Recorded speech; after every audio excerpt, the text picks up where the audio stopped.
अष्टावक्र गीता अध्याय 9 श्लोक 8।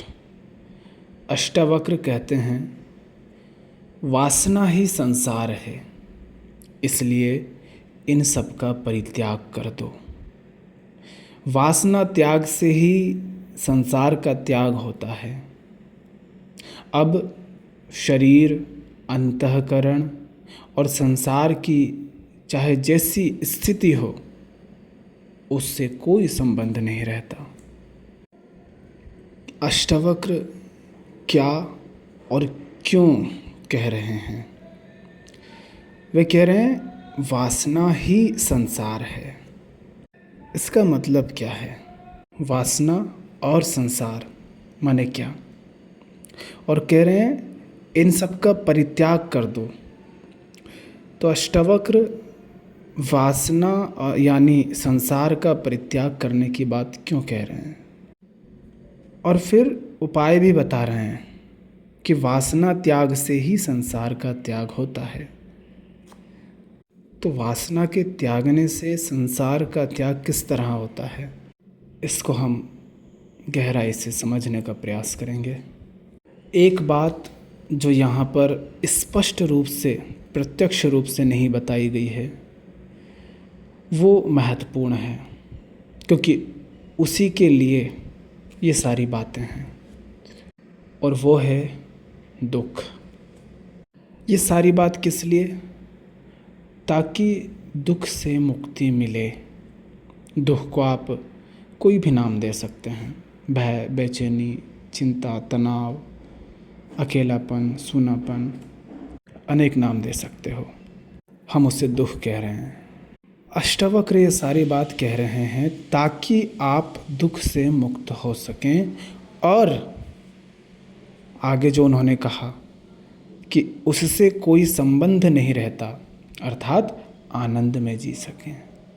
दुख का न रहना ही आनंद है, और दुख का कारण है वासना। वासना का अर्थ क्या होता है? वासना का अर्थ होता है स्वयं को कुछ ऐसा मान लेना जो अपने आप में पूर्ण नहीं है, सत्य नहीं है, और स्वयं को अपूर्ण, असुरक्षित, सीमित, अधूरा पाकर संसार से ये आशा करना कि संसार से कुछ पाकर, उसमें कुछ बनकर आपकी अपूर्णता, असुरक्षा, अधूरापन, बेचैनी, खालीपन मिट जाएगा। तो संसार से ये आशा ही वासना है। और वासना जन्म कहाँ से लेती है? इस मान्यता से कि मैं कुछ हूँ, और जो कुछ हूँ वो सीमित है, संकुचित है, असुरक्षित है, क्षुद्र है, अपूर्ण है। अब देखिए अपने आप को, आप स्वयं को क्या क्या मानते हैं, और जो कुछ भी आप स्वयं को मानते हैं, क्या उसमें सब कुछ समा रहा है?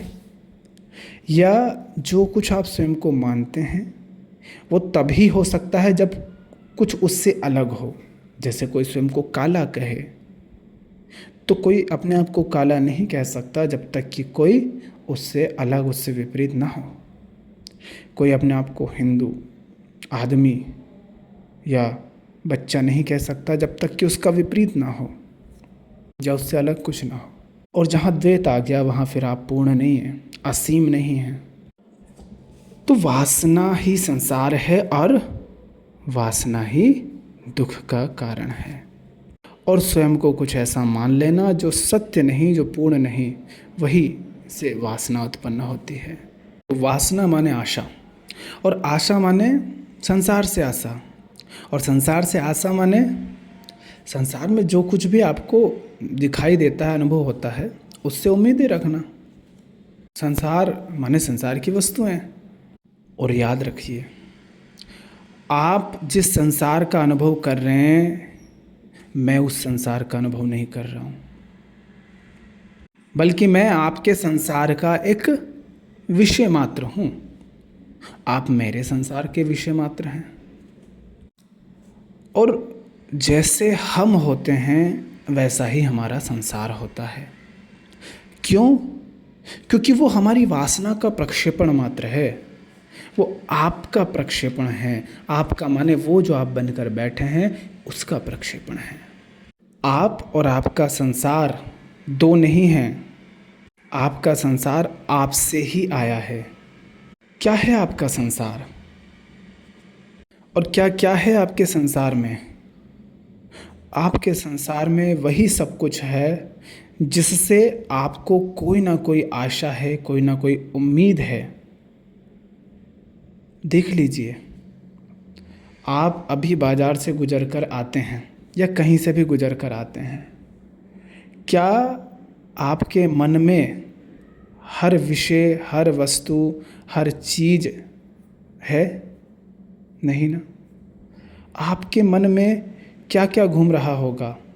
सिर्फ वही जिससे आपको किसी न किसी तरह की उम्मीदें हैं। आपके घर में बहुत कुछ है, पर क्या आपको सचमुच हर चीज़ का पता है कि पूरे घर में कहाँ पर क्या रखा है, उस चीज़ का नाम क्या है, उसके उपयोगिता क्या है? नहीं पता होगा ना। पर क्या ऐसा है कि किसी भी चीज़ के बारे में आपको कुछ नहीं पता? कुछ ऐसी चीज़ें होंगी जिनका आपको साफ साफ पता है कि वे कहाँ रखी हैं, वे क्यों रखी है, उनकी उपयोगिता क्या है ना। तो जिस चीज़ के बारे में आपको बहुत कुछ पता है उससे आपकी आशाएं, उम्मीदें बहुत ज़्यादा हैं। देख लीजिए, इसीलिए वो आपके मन पर छाई हुई है और इसीलिए वो आपकी चेतना का केंद्र बनी हुई है। आपके मन में जो कुछ घूम रहा है वही आपका संसार है। हम संसार में नहीं रहते, हम मन में रहते हैं और हमारा मन ही हमारा संसार है। और हमारे मन में सिर्फ वही होता है जिससे हमें कोई ना कोई उम्मीद होती है कि उससे कुछ मिल जाएगा। इसलिए अष्टावक्र कह रहे हैं कि वासना ही संसार है। अभी इस कमरे में जो कुछ भी मुझे दिखाई दे रहा है उस सब के अगर नाम लूँ तो एक भी चीज़ ऐसी नहीं होगी जिससे कि कोई आशा ना रही हो। और वो चीज़ अगर अभी भी इस कमरे में मौजूद है तो इसका मतलब है कि उससे कोई ना कोई आशा अभी भी है। अन्यथा जिस चीज़ से आपको कोई आशा या उम्मीद नहीं रहती वो चीज़ आपके लिए उपलब्ध ही नहीं रहती है। वो आपकी चेतना से हट जाती है, आपको उसका पता नहीं रहता, आप भूल जाते हैं। सामने उधर कोने में एक बैट और बॉल दिखाई दे रहा है। वो अभी 2-3 दिन पहले ही हम लेकर आए हैं। उसी के पास बैडमिंटन रखा है। वो यहाँ क्यों है? और 2-3 दिन पहले वो नहीं था, लेकिन मन में उसकी कामना थी और कामना जब थी तो उससे कोई ना कोई आशा, कोई ना कोई उम्मीद थी।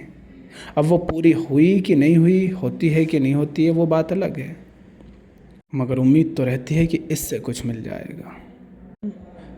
मान लो पंखा है या कूलर है या ये फ़ोन है। अभी ये फ़ोन कुछ दिन पहले हमने नया लिया ताकि रिकॉर्डिंग कर सकें। इस फ़ोन से क्या कोई उम्मीदें नहीं हैं, कोई आशाएं नहीं हैं? और जब इसको लिया था उससे पहले और ज़्यादा थी, लेकिन लेने के बाद पता चला कि जिस तरह की उम्मीदें हम कर रहे थे वो उम्मीदें पूरी नहीं हो सकती और बहुत कुछ है। तो अपने आसपास देखो, और यही तो आपका संसार है ना।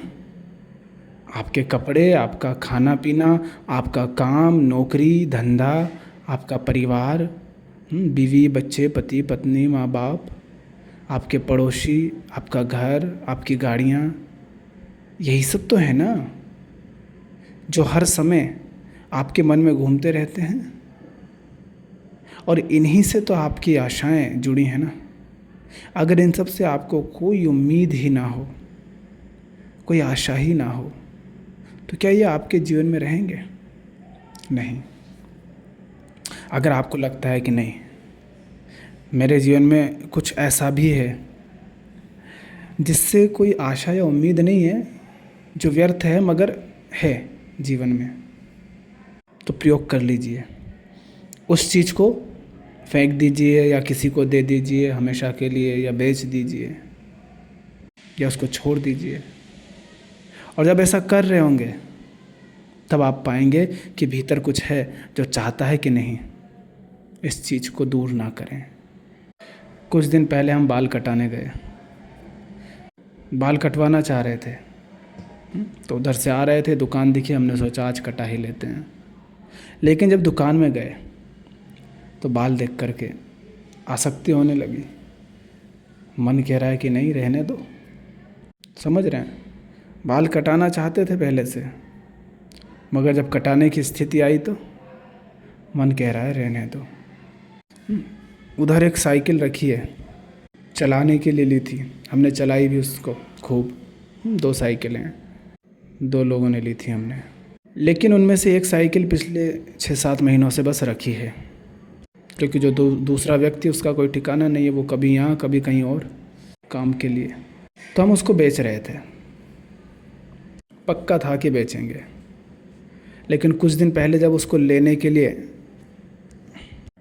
पड़ोस से ही एक लड़की आई, तो जो सज्जन उस साइकिल को चलाया करते थे, उनके मन में न जाने क्या आया, उन्होंने कहा नहीं बेचते हैं। उन्होंने साइकिल को नहीं बेचा। और अब 2-3 दिन पहले वो यहाँ से चले गए वापस। अब पता नहीं आएंगे कि नहीं आएंगे, कि कब आएंगे। अब वो साइकिल रखी है। समझो, ये है वासना, जिसे आप व्यर्थ भी कहते हो, जिसे आप व्यर्थ ही नहीं बोझ भी कहते हो। उसको भी जब छोड़ते हो तो भीतर कुछ होता है जो कहता है रहने दो, मत बेचो, मत छोड़ो। क्योंकि एक उम्मीद रहती है, एक आशा रहती है कि इससे मुझे वो मिल जाएगा जो मुझे पूरा कर देगा, जो मेरे हर तरह के भ्रम, भय, बंधन, दुख, अपूर्णता मिटा देगा। इसलिए आप पाओगे कि आपको जो कुछ भी दिखाई देता है, अनुभव होता है, उस सब से आपकी कोई ना कोई उम्मीद रहती है। इसीलिए वो दिखाई देता है, इसीलिए आपके मन में रहता है। अन्यथा होगा ये कि आपकी आंखें देखेंगी और बढ़ जाएंगी आगे। आंखों के सामने से वो गुजरेगा, मगर वो भीतर नहीं जाएगा, स्मृति नहीं बनेगा, विचारों में नहीं घूमेगा। आपके विचारों में वही घूमता है जिससे कोई आशा होती है। इसलिए अष्टावक्र कह रहे हैं कि वासना ही संसार है। और जब तक वासना है तब तक आपका संसार, जो कि काल्पनिक है, वो अंधकार की भांति, धुएं की भांति वास्तविकता पर छाया रहेगा। वास्तव में वो वास्तविकता पर नहीं छाया है, वो आपकी आंखों पर छाया हुआ है। जैसे आंखों में कंकर घुस जाता है तो वो कंकर ने सूर्य को नहीं ढका है।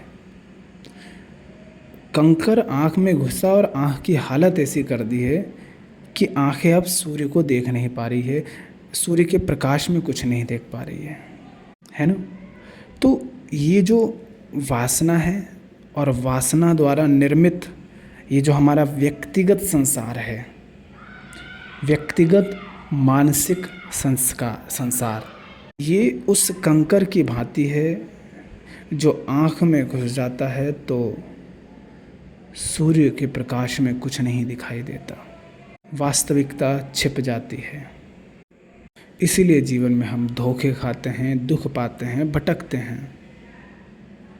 और जब तक ये वासना है, यानी ये आशा है कि संसार से कुछ पाकर या संसार में कुछ बनकर, कुछ करके दिखाकर, संसार में किसी चीज़ के मालिक होकर सुकून मिल जाएगा, पूरे हो जाएंगे, तब तक भ्रम कायम रहेगा, दुख जारी रहेगा। और ये वासना तब ख़त्म होती है जब आप स्वयं को और संसार को जानते हैं, जब आप ये देख पाते हैं कि संसार माने संसार की वस्तुएं क्या हैं, उनकी प्रकृति क्या है, उनका गुणधर्म क्या है, और आप क्या हैं, वो जो आप स्वयं को मानते हैं वो क्या है, और आप वास्तव में क्या हैं, और ये संसार की वस्तुएं क्या दे सकती हैं और क्या नहीं। जब ये आप स्पष्ट देख लेते हैं तब संसार से आशाएं नहीं रहती, तब संसार मन का विषय नहीं बनता, तब संसार मस्तिष्क का बोझ नहीं बनता, तब संसार आपके लिए बंधन नहीं बनता। ये जो आपका घर है, ये गाड़ियाँ हैं, घर के भीतर की जो चीज़ें हैं, ये सब इसलिए आप लाए थे क्योंकि इनसे आपको कोई आशा थी। आपने विवाह किया, विवाह करके फिर बच्चे पैदा किए और एक ख़ास ढंग से विवाह किया, बड़ा सा कार्यक्रम रखा। ये सब जब कर रहे थे तब आशाएं थी ना, पर क्या वो आशाएं पूरी हुई? नहीं हुई ना। लेकिन ये जो आपने इतना लंबा चौड़ा कार्यक्रम किया और ये जो आपने अपने व्यक्तिगत संसार का फैलाव किया है, परिवार बसाया, फिर रिश्तेदारी बसा रहे हो, फिर समाज बसा रहे हो, फिर किसी राष्ट्रीयता से चिपक रहे हो, फिर किसी तथाकथित धर्म या संप्रदाय से चिपक रहे हो। ये स्वयं को फैला रहे हो, आप अपने लिए संसार का निर्माण कर रहे हो, अपने आप की पहचान उनसे जोड़ करके आप अपने लिए एक व्यक्तिगत संसार खड़ा कर रहे हैं। ये संसार क्या है?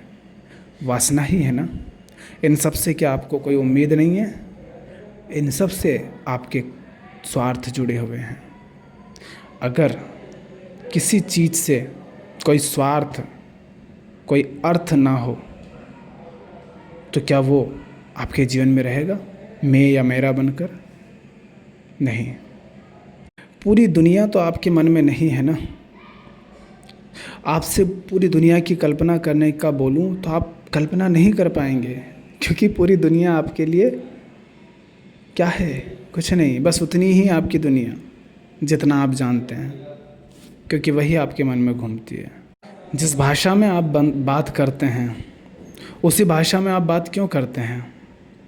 क्योंकि उसी भाषा में आपके स्वार्थ चिपके हुए हैं, उसी से आपके स्वार्थ जुड़े हुए हैं। आपको किसी अन्य देश की भाषा क्यों नहीं आती? इतनी भाषाएं हैं, आप उनकी कल्पना तक नहीं कर सकते। आप सोच तक नहीं सकते कि आप किसी से बात कर रहे हैं अन्य देशों की भाषाओं में। पता है क्यों नहीं सोच सकते? क्योंकि वो शब्द आपकी स्मृति में है ही नहीं, क्योंकि उनसे आपका कोई स्वार्थ ही नहीं है। लेकिन मान लो आपको किसी स्त्री या पुरुष को प्रपोज करना हो, आई लव यू बोलना हो, लेकिन वो किसी अन्य देश से संबंध रखते हैं और उस देश की भाषा आप नहीं जानते, पर आप उसकी भाषा में उसको प्रपोज करना चाहते हैं, तो क्या होगा? आप उसके देश की भाषा पढ़ेंगे, सुनेंगे, सीखेंगे। कम से कम आई लव यू को क्या कहते हैं यह तो सीखेंगे। अब उस देश की भाषा आपके लिए मायने क्यों रखने लग गई? आप उस भाषा को क्यों सीख रहे हैं? वो भाषा आपके मन का विषय कैसे बन गई? क्योंकि उस भाषा को सीखने से आपका स्वार्थ जुड़ गया, उससे आशाएं जुड़ गई कि अगर उसकी ही भाषा में मैंने उसको प्रपोज किया तो शायद उसको ज़्यादा अच्छा लगे और वो हाँ कह दे, उसकी हाँ कहने के प्रतिशत बढ़ जाएंगे।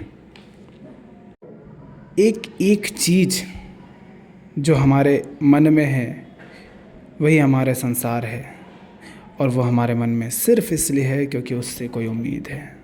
और अष्टावक्र इसीलिए कह रहे हैं कि इन सब का परित्याग कर दो, क्योंकि यही आपका बंधन है, यही आपके दुख का कारण है, यही आपके भय का कारण है। क्योंकि ये सब मिथ्या है, ये सब अनित्य है, सब आपको लगातार डर में रखते हैं। इससे उम्मीदें छोड़ दो, ये आपकी कोई भी आशा पूरी नहीं कर सकते। वो जो आपकी मूल कामना है, आपकी अनेक कामनाओं के नीचे, उनके आधार में जो एकमात्र मूल कामना है, जिसको आप कह सकते हो पूर्णता की कामना, सुरक्षित हो जाने की कामना, संतुष्ट हो जाने की कामना, शांति की कामना, चाहे जो नाम आप उसे दे दें, आपकी उस कामना को संसार का कोई भी विषय पूरा नहीं कर सकता। वह कामना केवल एक ही स्थिति में पूरी हो सकती है। आप यह जान लो कि वो जो आपकी मूल पीड़ा है वह सत्य नहीं है। वह सिर्फ तभी तक है जब तक आप स्वयं को कुछ ऐसा मानकर बैठे हैं जो वास्तव में आप हैं नहीं। बस भ्रमवश आप स्वयं को वह मान बैठे हैं। जिस क्षण आपने ये देख लिया, ये जान लिया कि आप वह सब कुछ नहीं है जो आप स्वयं को मानते हैं, और ये शरीर मात्र आप नहीं हैं, और ये शरीर सिर्फ इतना ही नहीं है, ये तो लगातार बदल रहा है, ये तो संपूर्ण प्रकृति है। पूरा ब्रह्मांड और ये शरीर दो नहीं है, ये शरीर और पूरा ब्रह्मांड एक साथ है। सूर्य की जैसी स्थिति है वैसी स्थिति ना हो तो शरीर भी उस स्थिति में नहीं होगा जिस स्थिति में है। मतलब वे दोनों एक दूसरे से पूरी तरह जुड़े हुए हैं। ये दूरी भ्रम है। शरीर के तल पर तुम पूर्ण हो, शरीर मात्र नहीं हो, और मन के तल पर, अहम के तल पर जो कुछ भी स्वयं को मानकर बैठे हो वह तुम नहीं हो, वह केवल भ्रम है, वह केवल मान्यताएं हैं, कल्पनाएं हैं।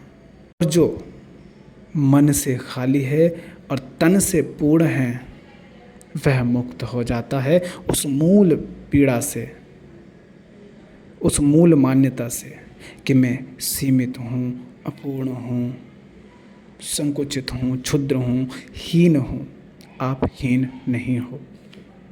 और जो उस मूल पीड़ा से मुक्त हो गया फिर उसमें वासना नहीं रहती, फिर संसार से उसमें कोई आशा नहीं रहती, कोई उम्मीदें नहीं रहती, फिर वह होता ही नहीं है। उसका ना रहना ही उस मूल पीड़ा से मुक्ति है, क्योंकि मैं बचा ही नहीं ना। तन तो वैसे ही है जैसे समंदर की लहर। अब एक लहर अपने आप को समंदर से अलग मान करके मैं तू तो नहीं करेगी, तो मैं बचा ही नहीं। बस अब जो है सो है। इसीलिए अष्टावक्र कहते हैं कि इस सब का परित्याग कर दो। किसका? वासना का। क्यों? क्योंकि वासना त्याग से ही संसार का त्याग होता है। किस संसार का? व्यक्तिगत काल्पनिक संसार का। देखो ना, सामने एक व्यक्ति खड़ा है, उस व्यक्ति को जितने लोग देखेंगे वो उतनी तरह से देखेंगे। सामने एक व्यक्ति है, कोई उसको स्त्री या पुरुष की तरह देखेगा। मान लो सामने एक स्त्री खड़ी है शरीर से, तो जो विपरीत लिंगी होगा उसकी नज़र उस स्त्री के शरीर पर जाएगी कि यह शरीर से स्त्री है। कोई उसको बेटी की तरह देखेगा, कोई माता की तरह, कोई पत्नी की तरह देखेगा, कोई बुआ और मौसी की तरह, कोई पड़ोसी की तरह देखेगा, कोई उसको दुश्मन की तरह देखेगा, कोई दोस्त की तरह, कोई जाति के आधार पर उसको देखेगा, कोई धर्म के आधार पर, कोई देश के आधार पर, कोई रंग के आधार पर देखेगा, कोई उम्र के आधार पर उसके साथ व्यवहार करेगा, कोई उसकी भाषा के आधार पर, कोई देखेगा कि वो उसकी तुलना में छोटी है हाइट में। समझ रहे हैं? अनेक लोग हैं, सब अपनी अपनी दृष्टि से देख रहे हैं। वे जैसे हैं वैसा ही उनका संसार है। संसार में जो कुछ आपको अनुभव हो रहा है वह सत्य इसीलिए नहीं है क्योंकि आपको जो अनुभव हो रहा है वो इस पर निर्भर करता है कि आप स्वयं क्या बने बैठे हैं। आप निष्पक्ष होकर देख ही नहीं पा रहे हैं। जैसी दृष्टि होती है वैसी सृष्टि हो जाती है, और जैसा दृष्टा होता है वैसी दृष्टि हो जाती है। अहंकार तय करता है कि आँखों से आपको क्या दिखेगा, कैसा दिखेगा, उससे आपका क्या अर्थ होगा। आपकी मान्यताएं, आपके संस्कार, आपके पूर्वाग्रह, आपके आज तक के अतीत के अनुभव, उन सबके द्वारा ये तय होता है कि आपको क्या दिखेगा और कैसा दिखेगा। और होश में जीने का अर्थ है ये देख पाना कि आपको जो दिख रहा है वह जैसा दिख रहा है उसको लेकर के आपके जो भाव है, उसके प्रति आपका जो व्यवहार है, वो सब भीतर के किस केंद्र से आ रहा है, किस मान्यता से, किस संस्कार से, किस पूर्वाग्रह से आ रहा है, उसके प्रति सचेत हो पाना ही होश में जीना है। मगर हम बस देखते हैं और जैसा हमको अनुभव होता है हम उसी को सत्य मान लेते हैं। हम इस बात के प्रति सचेत ही नहीं होते कि हमें जो दिखाई दे रहा है वो वैसा ही हम क्यों दिखाई दे रहा है, और हमको सिर्फ वैसा क्यों दिखाई दे रहा है, किसी अन्य को वैसा क्यों नहीं दिखाई दे रहा है। तो जैसे हम हैं वैसा ही हमारा संसार है, लेकिन वही संसार हमारे दुख का कारण भी है। इसीलिए कहते हैं अष्टावक्र कि इसका परित्याग कर दो, और उसके लिए उससे, अपने उस व्यक्तिगत संसार से जो आपने आशाएं और उम्मीदें पाल रखी हैं उनसे मुक्त हो जाओ।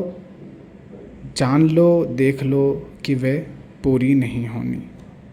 अरे किसी लड़के या लड़की को आपस में थोड़ा आकर्षण हो जाता है तो देखा है कैसे उनके मन पर बस कैसे वे एक दूसरे के मन पर छाए रहते हैं। लड़का लड़की के बारे में सोचे जा रहा है, कल्पनाएं किए जा रहा है, सपने बुनते जा रहा है, भविष्य निर्मित करता जा रहा है मन ही मन में। ऐसे ही लड़की कर रही है। उनके लिए जैसे संसार में और कुछ है ही नहीं, बस वे ही हैं एक दूसरे के लिए, बाकी सब जैसे गायब हो गया।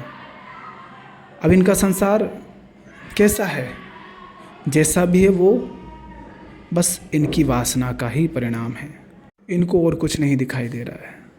और फिर आप जानते ही हैं कि जिनकी शुरुआत ऐसी होती है उनका आगे का जीवन कैसा होता है। यही करती है वासना, अंधा कर देती है और हम एक काल्पनिक संसार में जीने लगते हैं। तथ्यों का हमें कुछ पता नहीं होता, इसलिए हम धोखा खाते हैं और दुख पाते हैं। तो इसीलिए अष्टावक्र कह रहे हैं कि वासना ही संसार है, इसका परित्याग कर दो। और संसार का त्याग कैसे होगा? वासना के त्याग से। जिस व्यक्तिगत काल्पनिक संसार से आशाएं जोड़ रखी हैं उससे आशा मत रखो, देख लो उसकी व्यर्थता, संसार नहीं रहेगा। वासना उस संसार की जड़ है, जड़ कट जाती है तो संसार नहीं रहता, जैसे जड़ कट जाने पर वृक्ष नहीं रहता। और तब आप स्पष्ट देख पाते हैं कि चल क्या रहा है। जीवन में हर कदम पर ये बात ध्यान रखो कि जहाँ कोई कामना या उम्मीदें या वासना नहीं होती, आशा नहीं होती, वहाँ कोई भय भी नहीं होता। और इसीलिए फिर आप साफ साफ स्थिति को समझ पाते हैं। और जहाँ आशाएं उम्मीदें होती हैं वहाँ भय होता है, और इसी कारण उस स्थिति को आप होशपूर्वक समझ भी नहीं पाते हो। तो वास्तविकता को ज्यों का त्यों अगर देखना है तो वासना मुक्त होकर के देखो, माने बिना किसी उम्मीद के, बिना किसी कामना के। भूल जाओ, छोड़ दो आशाएं, तो आप पाएंगे कि संसार का तथ्य कुछ और ही है। वासना मुक्त होकर के देखने का अर्थ है कि अब आप कुछ भी होकर नहीं देख रहे हैं। और जब आप कुछ भी होकर नहीं देखते हैं तो कोई भी अपना पराया, कोई भेद, कोई नाम, कोई पहचान, कोई रिश्तेदारी, कुछ नहीं रह जाता। तब आप सबको साफ साफ देख पाएंगे। जब तक कुछ होकर देख रहे हो तब तक इसका अर्थ यही है कि वासना भी बाकी है, क्योंकि वासना भीतर है। आप जो होकर बैठे हैं वो वासना की जड़ है। आप वही रहते हुए कुछ नया नहीं देख सकते। आपको मिटना होगा। आपको माने उसको जो आप स्वयं को मानते हैं, उसके झूठ, उसके व्यर्थता को देखिए और उससे मुक्त हो जाइए। आज के लिए इतना ही। धन्यवाद।